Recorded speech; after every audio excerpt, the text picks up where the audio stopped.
আসসালামু আলাইকুম। আপনারা কেমন আছেন? আশা করি ভালো আছেন। আমিও আল্লাহর রহমতে ভালো আছি। আপনারাও ভালো থাকবেন, আমি এ দোয়াই করি, সবার জন্য দোয়া করি। তো চলে আসলাম আমি আপনাদের বোন মডার্ন টিপস পেজ থেকে। তো 5ই আগস্ট থেকে মনে হয়েছে আমরা সবাই নতুন বাংলাদেশ পাইছি, নতুন জীবন ফিরা পাইছি, বিজয়ী বাংলাদেশ পাইছি। তো দেশ ও দেশের বাইরে থেকে যে যেখান থেকে দেখছেন সবাই সবার জন্য দোয়া করবেন, আমাদের দেশের জন্য এবং আমাদের দেশের মানুষের জন্য। এখন যেন সুষ্ঠুভাবে বাংলাদেশটা চলে এবং বাংলাদেশের মানুষগুলো সুস্থভাবে বাঁচতে পারে।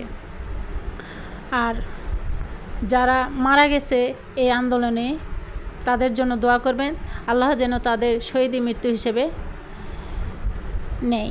কারণ তাদের ফ্যামিলিও অনেক শোকাহত, তাদের ফ্যামিলির জন্য দোয়া করবেন।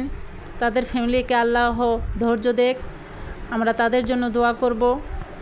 নামাজে বসে তাদের রুহের জন্য দোয়া করব, তাদের আত্মা যেন শান্তিতে কবরে থাকে সেজন্য দোয়া করব। তাদের বাবা মার জন্য দোয়া করব, কারণ তাদের রক্তের বিনিময়ে, তাদের জীবনের বিনিময়ে আমরা এই দেশটা এত শান্তিভাবে হয়তো ফিরে পাইছি।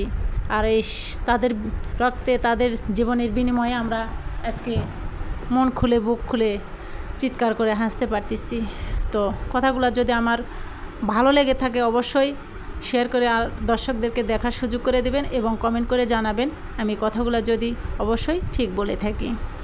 তো কেউ কখনো দল হিসেবে কাউকে কখনো আঘাত করার চেষ্টা করবেন না, সবাই সবার পাশে থাকবেন। আমরা বাংলাদেশের মানুষ সবাই ভাই ভাই, সবাই ভাই বোন।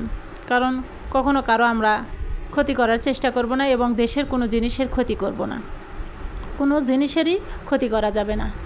কারণ যারা হয়তো কোনো দল করে তারাও আমাদের ভাই, তারাও আমাদের কোনো না কোনো একটা পরিবারের সন্তান এবং বাবা মা, তাদেরও কোনো ক্ষতি করব না। আমরা হাসি খুশি থাকবো, তাদেরকে নিয়েও হাসি খুশি থাকার চেষ্টা করব। তো এমনটাই করা উচিত আমাদের। সবাই সবার পাশে থাকবেন, কোনো সম্পদের কোনো নষ্টবিষ্ট করবেন না। কারণ কোনো সম্পদ যদি নষ্ট হয় দেশেরই ক্ষতি, আমাদেরই ক্ষতি। তো এটা সবাই খেয়াল রাখবেন এবং যথেষ্ট পরিমাণ চেষ্টা